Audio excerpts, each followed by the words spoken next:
Hi, Warriors. Who's ready? AJ, you ready? Mike? Blake's always ready. Steve's here. Bartholomew, KGP. Nice to meet you. Welcome to our community. Hi, AJ, Ingmar, K-Man, Ryan's here today. Bran, how are you, buddy? Okay. Everything cool? All right. So I want to start off with what I think is a critical chart. So let's look at it.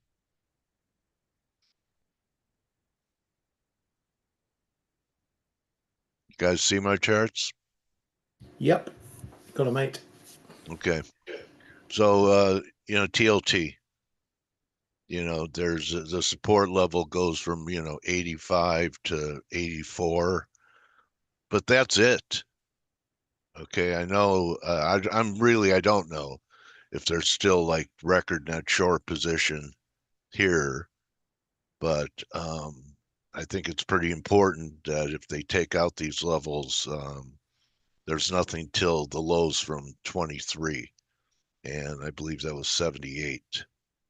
So I know that yields are a little softer today, but is this a base? The bulls are saying, Dale, it's just a base. It's just taking its time building it.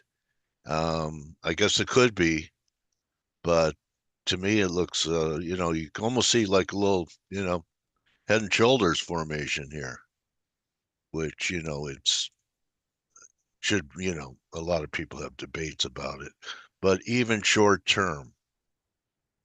So I took the trade on the 61.8% retracement after the clobbering. Um, and here we are. This could be like some type of flag that we're breaking down. So just a measured move from the breakdown gives you 78, which was the 24 lows. Wrong on closes back over, say, 87 or so. So we'll see what the inflation number brings today. What are you looking for? Good morning, Ryan, K-Man, Blake. Ryan, what's the expectation here for the inflation number? What is it? PPI, CPI? Oh, we got a whole lot coming out. We got PPI, CPI, retail sales, Philly, Fed, Empire State. It's a real busy one. Okay. Yeah, retail sales probably going to be the bigger watch than the PPI and then the manufacturing sector. What we're expecting, retail sales to come in flat in the main number, but the core sales number up 0.3%. PPI looking at 2 pips lower for the year-on-year number for headline and the core, and Philly Okay. Fed and Empire toss a coin. Okay. So, we talked about, the euro getting back towards, the breakdown, and I'm not convinced. Some of my friends are convinced that the dollar low is in. So we'll see. I still think there's a shot for that one more low, but it's possible that I could be wrong. So that happens. Where are you at on currencies, Ryan? Before I get to K man. Yeah, a little bit. We're a little bit in the middle at the moment, aren't we? Yeah, Euros all over the place, up and down over this 112 line. So I think that's a big level for me. But it's when you trade around it so many times, it sort of loses its influence. So we'll probably need to travel away from it quite a way and then come back to it maybe. 112.60 seems to be the number. It was those series of lows just below your black line, I yeah, think, right there. Yeah, right there. And yeah, we broke it and we've held it and we've held it. So that's yeah, the important number. yeah, And then on the downside, well, 111, we had a little nick under there, couldn't hold it. So that's where you need to look downside.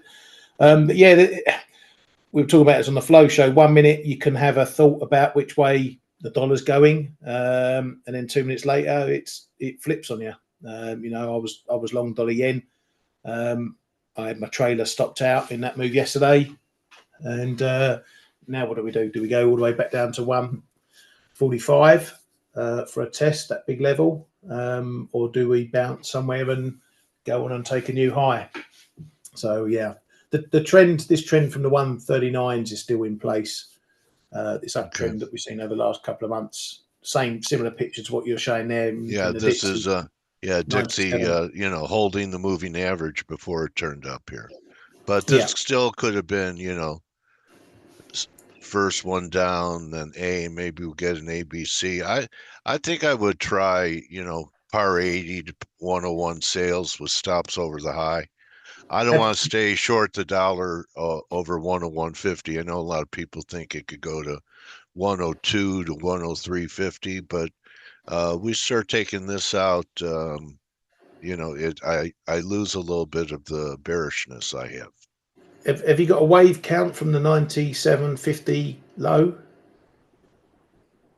From here, Like, this, yeah, so you got one up and then sort of a moderate down, then an up, then a down, then an up, and then a down. I think you've had 5 waves. I think that's one of the bullish arguments that this was not an ABC, that it was more complex than that. So it could have been the bottom. But, I'm still, this RSI reading wasn't great, but a lot of people are saying, this kind of the same thing. I think it's a majority that there's another low coming in the dollar. The minority, because the market's still really short the dollar. Yeah, you could get that today on all this data. If we get really shocking retail sales, bad Yeah, manufacturing, lower PPI, you could get your low. But then, if all the data is good and here we strong, go. then off you go. Yeah. So get that coin out. All right. I was with a company. They had a coin with a bull on one side and a bear on the other. I think we ought to have some of those made up. Do you know what we used to do on the floor? April Fool's Day, we used to glue a pound coin to the floor just outside the pit and see what mugs would come along and try and pick it up. Oh, and they couldn't. Yeah, there's all the tricks with dollar bills where you could attach it to a wire. Yeah. Well, you can't see it, and they bend over and you click it, and it Zooms up, yeah. yeah. Anyway, so I could tell we have a lot to talk about. Kay, thoughts going into all Morning, these Dale. Morning, numbers today? Good morning. morning, Dale. Morning, Ryan. Morning, Ryan. Yes, no, good afternoon, Yes, Ryan. morning, mate. Yeah. Morning, everybody else. Yeah. Yeah, as Ryan already said, we're talking about a bit of uncertainty on Yeah. the show. Look, what's going to be the most important on those data? Let's assume it's retail sales. So shall we say that it's an April number, perhaps a little weaker after the front running that we saw ahead of the potential tariffs, if the period of getting those numbers was indeed deep enough in April. So maybe today a beat of the numbers compared to what may be expected may have a bit more of an impact on a positive impact on the dollar than if we would get a small miss on those retails. But really, as I was already saying on the flow show as well, on the tip of my toes, I'm not. I'm really traveling very light right now. Yep. I don't have for the intraday. I don't have too much conviction, to be honest, and Yeah. I'll react more than proact. Okay. Looks like Canada's really been holding up well, even when the dollar came off this week. Yeah, So must have another wave left in it, maybe what, 40 and a half or so? I'm. Yeah, 41? uh, I don't know what to do with it now. Canada is not doing very well. All in all, so perhaps there. Uh, if you get small misses on the US data, finding some demand lower end of the 139, 930, 40 level or so Yeah. on the dollar cat. There's so much difference between what's happening if you consider the USMCA, for instance, but we know that the Canada is in a bigger fight with the US. Okay, so that reflects it. But if you look at the USMCA, Bigger than this. the MEX is doing so much better than the Canadian dollar. This that I'm starting to wonder whether that's not what the market is trading. Sell Canadian dollar, buy MEX, and be short the cat MEX cross also. Oh, interesting. Have you Well, I looked at mean, it? huh? Yeah, you looked at those? Well, I look at everything, you know. Yeah. But no, I'm not in that cross, but I'm still short dollar MEX because it's just slipping and sliding. But I am maybe interested in picking up a little bit of dollar CAD if we get it low enough. But again, conviction level today ahead of that slew of data, and while the whole US ink is in the Middle East, is if I don't have too much convictions right now. Oh yeah, there's a Oh yeah, deal with they're making Iran. trillions of deals. Yeah, it's Trillions. amazing. I can't keep up. My head is spinning. No, I know. I mean, of course, those trillions will not flow into the US overnight. But if you look at that standalone, that should be really mega bullish for the US, right? Yeah, 7,500 SPX by Oh the end yeah, of the year, right? and a crossover between the Nasdaq and the Dow. Oh, you mean the numbers will catch up with each other? Nasdaq goes up to 40K, and the Dow stays where it is. Okay, that's an interesting pair straight. All right. Yeah, VIX is up for the second day in a row, but look at that. Could it leave an island? I don't know. I think we're lucky if we get a pullback now, and I don't know how deep it'll be. Blake, you think it's possible to see 5,500? Just admitting, okay, the low is in. We have a new wave going. Will the market accommodate? Um, I think it's mainly the funds and institutional money Well. First, that is on the sidelines. can I Excuse just me. acknowledge two things? First of Sure. all, Ryan just Sure. talked about the dollar index. What the fudge sickle is happening in this world? And And then waves. he also mentioned a wave count. What in God's name is happening on It's an planet Earth right now? I don't invasion of get the it. body snatchers. Okay. Holy shit! What The is sun's out going here, and I on? think I've been in it too long. Dude, seriously, like you need to go I'm going get a for a lay grip, down. Ryan. What the I'm going to lie down. Yeah. K-Man's in our chat room going, did Ryan just talk about the dollar index? And I was like, oh my God, he did. He hates the dollar index. So If he talks about gaps tomorrow, I resign. yeah, and then I swear to God, K-Man, if he starts talking about like harmonic patterns, I will go like literally go run in the streets naked tomorrow. It's gonna be I think I epic. saw a shark this morning So bat wings. so with bat wings and butterfly tentacles. So, so let's talk about the S&P really quick, Dale, just because you guys were talking about wave patterns and I was thinking myself, from an Elliottian point of view, would be wave 3, right? This is the long wave 3. Yeah. So wave 5 of lesser degree would be something like that. Yeah. Or you said, can we get back to 5,500, which I think would be an awesome place to be on the long side. I know I said it on the week ahead video as one of my setups this week is like, if we reach 5,500 or no, that was last week. If we reach 5,500, I'd like to be long. And I think that would look pretty wave-ish, right? Yeah, because they're saying, that maybe the institutions generate some type of decline because they didn't have clarity. They have to vote. They don't take technical signals all the time. So a lot of them got out because of the lack of clarity and missed this rally because they say it was mainly retail and short covering. So they need to generate some type of pullback because they can't do it all in one day.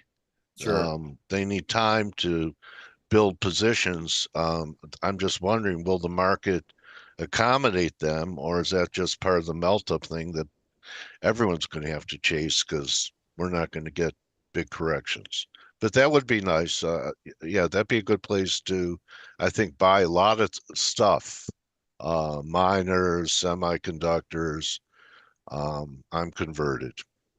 Yeah, and I mean, if you think like here's your path to back to 6,000 in the S&P, I think that's what it might look like. Let's not forget, we are in the month of May, and I know it's mid-month, and you know, there's an old saying, you know, sell in May, go away, and I think that saying that hasn't rang true for over 10 years, Decades. really. Yeah. Yeah, Yeah. yeah. Ever since like the dot-com bubble and Alan Greenspan's, you know, foray into, you know, current monetary policy or whatever, you know, whatever he decided to do, just to, you know, throwing everything in the kitchen sink at the markets.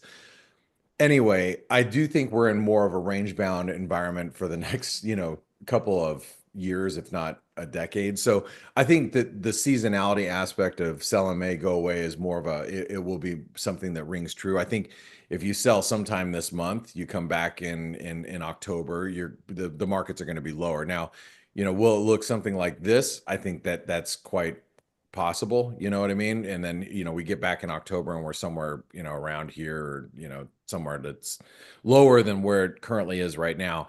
But I that doesn't rule out another move up to 6,000 before it's all said and done. I mean, there is a lot of volatility. There isn't a lot of clarity.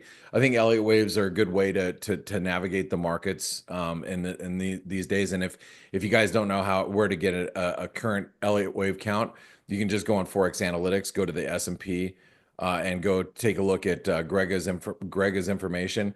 And you know, he's looking at, well, I guess this is more longer term. This is his way of how we get to 6,000. So that wouldn't be a full five if that rings true. He thinks it's more of a triangle, but anyway, longer term, you know, these are different wave counts that you can get from 30 different asset classes just on ForexAnalytix alone. But I do want to talk about the dollar index because you guys were mentioning it, and Ryan, you know, so happily chimed into the dollar index. I'm still stunned. We're in this flag pattern in my belief. So yesterday created a nice hammer, which makes sense. I mean, when you're in the flag portion of a pattern, it is very choppy. I mean, so we had a really nice daily, you know, red daily candle, which by the way, that was an inside day on Tuesday. Wednesday, yesterday was a hammer. Today to be seen, but don't expect that the hammer necessarily needs to yield us an upside move or, you know, euro back down to 111.50, because again, we are in the, let me point it out here.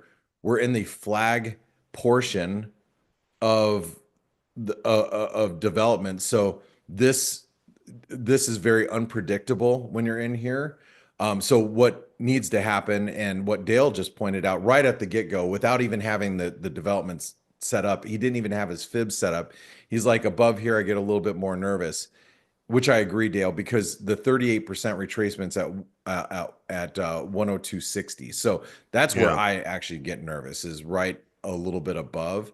Yeah. And then obviously if you're bullish the dollar, if you get below this little trend line here, which is the flag, which would be Yeah. below yesterday's lows, basically, that's where, you know, the downside could really open up. So I think we are positioned well for a breakout or a breakdown in the dollar based on what the data we get today, which is a crap ton of data. Now, Ryan, you said initially the most important data that you're looking at is at the retail sales. You think that's going to be most important, you know, obviously kind of gathering, you know, how the US consumer is taking in everything. Powell is offering opening remarks, I believe. It is on monetary policy, but it's opening remarks, so he's not going to have any Q&A, which No, it's happens on the just after. framework. I think it's on the framework stuff. But Like, he's their but he's tools. not expected to answer any questions, I don't believe. I think, and let me make sure I got that right. Do deliver opening remarks at the second Thomas Laubach Research Conference in Washington, D.C. So And correct me if I'm wrong. I don't think there's going to be any Q&A there, but we'll see. But we do have producer prices. We have Empire State. We have Philly Fed manufacturing indexes, 2 manufacturing indexes, which are going to be carefully watched. Producer prices, obviously, that feeds into, what we see as a consumer. So how are producers, seeing inflation right now? I think all of that's going to be a mover. And don't forget, CPI on Tuesday really moved the market as well. So, K-Man, what are you focused on the data sets that's coming out? Anything that's got your attention right now? Yeah, well, as I said, retails. Those Philly Fed are main numbers. They may have a bit of an impact, but I fear we get a completely mixed set of data, and we are none the wiser after the releases. But yeah, I'd say retail sales. I don't think Powell will say much. Right, and then afterwards we will have capacity utilization and IP numbers as well for April. It could be a very funky day where we travel both sides. If you look at the euro dollar, there's 111.5, 112.70. Could be that we see both sides of it without breaking. But just to mention the euro dollar, I think both levels, top and bottom side, are important enough to, if they break, probably create a move that could, on the downside, get back down to that famous 110.5, and on the top side, if it breaks 112.70, we could also do 100 pips. Yeah. That is something that I want to. Can I add yeah. there that the 112.70 level? Remember, this is where I got stopped out. I was long. I was long at like 113.20 or something. I got stopped out when it dropped below there. But that's where it went from pretty bullish consolidation to a breakdown. Stopped everybody out. Obviously, got people really bearish the euro. So and let me now, ask you, yeah, Blake, what does yeah. that formation measure since it's respecting it so much? We didn't get to objectives No. Monday. Where did it Yeah, take a so 110? that's a great question, Dale. So you would say the minimum expectation was here, right? Or actually, it's not there. It's Which don't has you been take it done. from the top? it's right here. That's minimum. Oh, I see. Maximum expectations is here, I go and with we max. got somewhere in between. So we didn't reach what a lot of people were probably targeting down at 109.50. We stopped short of that and reversed. And don't forget, this is a big deal. Don't forget, we stopped and reversed on the trend line that goes all the way back to when the euro was at its all-time highs. So Yeah. that is why I've been getting long the euro, and I was long a shit ton of euro on Monday and sold it yesterday.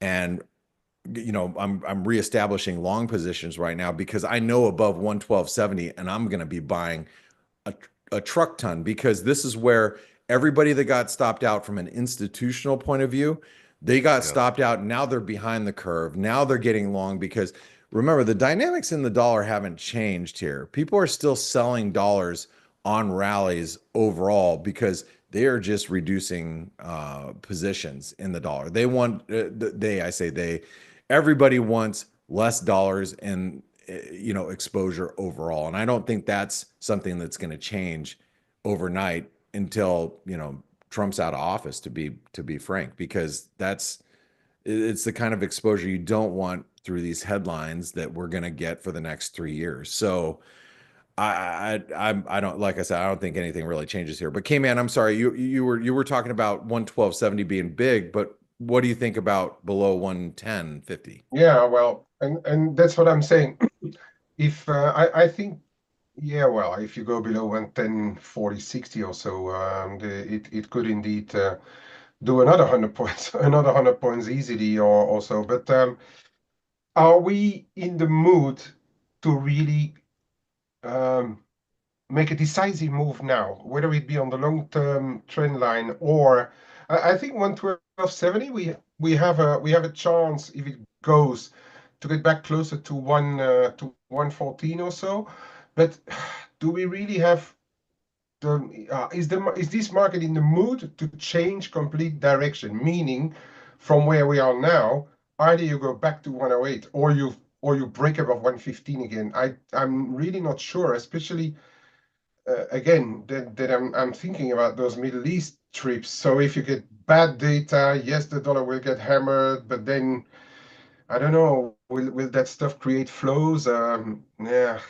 You know, I'd have to say this reconciliation bill that's going through. Remember, fiscal spending in the U.S. is going to drop off the cliff, so to speak, dramatically.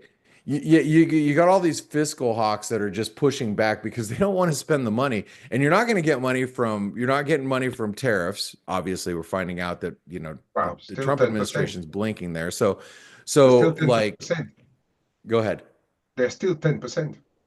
They are, but the revenues are not what has been touted. So where are we making up those revenues? It's not going to be in the fiscal front. And so therefore this is where, you still have Europe that's outspending and the US. That's like one of the tide turners, in my opinion. They'll keep the euro very well bid in the months ahead. So that's something to take into account as well. We only have a few minutes until data comes out, but one last thing I want to point out, just really quick, Dale, gold, we broke the 618, kind of freaked everybody out because this is the previous all-time high. Steve and I were talking about it yesterday. Hey, Steve, good morning. And remember, we were talking about that level, right? Yeah, yeah. Previous all-time highs. We Good morning, broke mate. through it. We broke good morning, Steve. We broke through the 618, just enough to get everybody short last night in Asia, just enough to freak everybody out. So what happens if gold, I mean, let's not forget, that's a pretty bullish trend, I don't know if it's over yet. It's going to be a tough one to turn. And so we push below those lows. If gold gets back above 3,200, we're probably going to see 3,300 again, which could complement the euro back to 114. So I think gold's going to be a very interesting animal today. Yeah, it could. I mean, if we're going to get one more low in Dixie to 96-ish, should be supportive of metals. Should give them a lift. They don't, Yeah. I agree with you. Yeah. Mandy said on X yesterday that she coattailed the gold short of mine last week, and she's long coattailing you on the long setup in gold today. So all you have to do to be a gold trader is hang out here. There you go. But this is not going to be one we're going to follow. Actually, we'll probably need to take a look at yields because, the ZNs have found some support at the 88%. Did you see my TLT chart? How big these levels are? I heard you talking about it. I was looking at something else at the time, but how do you feel about that as being pretty big put support a TLT weekly up, and you'll see. I'm calling it the Rip Van Winkle trade because we've been going sideways for so long. And will he wake up when the bed breaks down under 85, 84? So TLT weekly, well, yeah, that's fine too. I mean, look at where we are. We're right back to where that intervention was near the lows of the market. So I don't know. This is that the doesn't bond look like a market buy to saying, me. this is the bond market saying, We got problems. or you've got to pay me a lot more to hold your shit. That's a problem. Yeah. Right. That's a problem. Yeah. It is a problem. And maybe it's a bill. Maybe it's a tax bill. It's already gotten through, I think, the House. And don't be shocked if after this bill goes through and there's not enough deficit cutting to pay for the tax cuts, that there could be a downgrade on U.S. debt. Again, it's all, I agree. I agree. And well, then, the last how does time the was dollar 2011. How does the dollar react if the bond market breaks down, yields go up, and if the dollar doesn't respond, then you're going to hear the sell USA, sell everything. Yeah. Right. Yeah. 30 seconds. Anyway. All right, here we go. Data's coming go. out. I'm going to go over to calendar here, open up the data flash so we can see all this data. Can I do the countdown? Can I do the countdown? Let me know when we're at 10. Well, I mean, okay. And past or 10, 2. There we go. Oh, there it is. 10. 10, 9, 8, 7, 3, 5, 4, 1. Blast off. There we go. PPI smalls lower. Oh, retail Dollar sales selling weak. off. Retail soft, control Yeah, number retail negative soft. minus Yep, 0.2. Dollar down. Dollar is down. Yield's not down that much yet compared to the dollar. I mean, they're lower. We're talking about pips here, and not big figures. Yeah. Yeah. I mean, it's not like the euro's trading at 113 right now. It's at 112.08. So, I mean, it's up a little bit. I'll take it. It's better than a swift kick in the ass. Okay, there And, go yields. Yeah, yields coming off a little bit. S&P's maybe because it loves the fact that initial jobless claims have been below 250 for like 4 years straight. I don't know. I mean, that's ridiculous, isn't it? Canada just manufacturing sales just got revised lower just a bit, just a second ago. So yeah, and PPI came in weak. I mean, Ryan, before we go into interview, any takeaways here that you're thinking? Yeah, PPI is there or thereabouts. It's a far more volatile number. Jobless claims, as you say, nothing doing there. Retails, it's not the greatest report. It's not the worst report. We had a pretty decent earlier part of the year, so maybe a bit of pullback. Yeah, I don't know what the market wants to do with this. It has half a case to sell the dollar, but we're not falling out of bed anywhere. S&P's has the best reaction so far. Yeah, I guess. We don't have a guess. Neil Jacobs isn't here. Oh, well, you know what? Did he dog us? Well, he showed up last Thursday thinking that was his date, and I said, well, I hadn't booked for today, and so I got it. All right. Well, we haven't. Yeah. Hey, it happens. That's good. We can talk for a few more minutes. We have Ben Maldonado tomorrow. Ben Maldonado tomorrow. Okay, great on a Friday. Awesome. Steve, since we did hear your voice, any takeaways from today's data? I mean, the US data is a non-event. Same with the previous one, same as expectations, right? I've expressed my doubt about jobs data, which stems from the history of huge revisions. So I don't think the market is going to produce any big reaction out of this.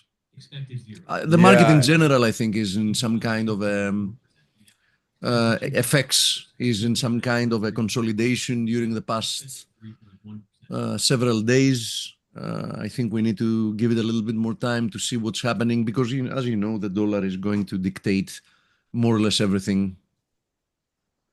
This everybody's kind of focused on these continuing claims data, and it is it has been showing up a little bit more robust from a giving us a little bit more of a negative picture on the jobs market than the continuing claims versus the initial jobless claims. Ryan, K-Man, do you guys focus on this at all? On the Jobless continuing claims? No, not unless we are going to go on a streak of a lot weaker numbers or a lot stronger numbers. As we were been saying already, those Dodge numbers, if they are in there at all, I'm not even sure.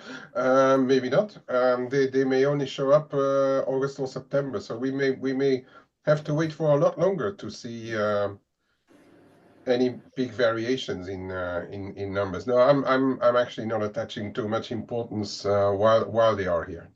Yeah, right. Unless jobless is over sort of 350, 400 and trending, and continued over sort of 2.2 million and trending, then it's nothing.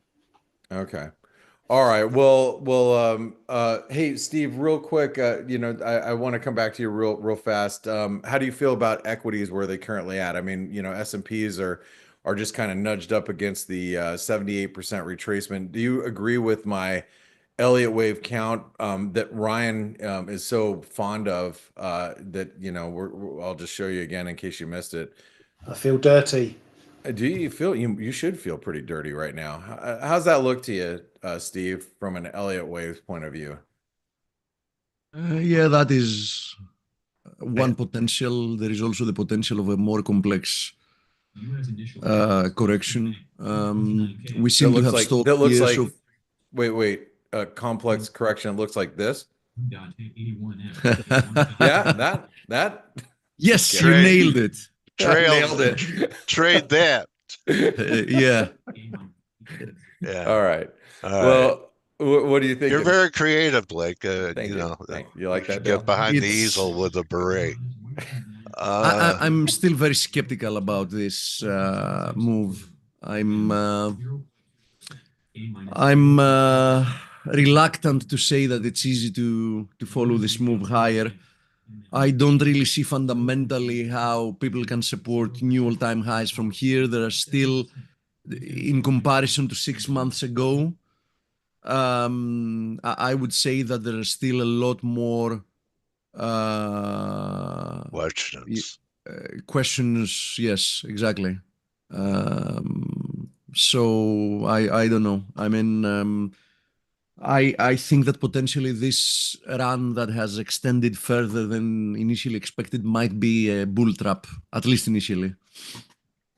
All right. Okay. Well, let's not get caught in the trap, huh, Dale? Yeah, you know, or step in the cow poop. So anyway, everyone have a good day. It's a good day to join and prep for tomorrow. And you know, I'm sure just because there wasn't really that much action happening here, it's early. Okay. So be aware and be aware with company. And remember, don't just count your pips, count your blessings. Thanks a lot, Kay, Ryan, Blake, Steve. You're welcome. You're welcome, Coach. Dream Thanks, team, Coach. and Thanks, guys, you know, let your trades breathe. Okay, and we'll see everyone to wrap it up TGIF tomorrow. Yes, I'm going to go and count butterflies now. All right, buddy. Adios.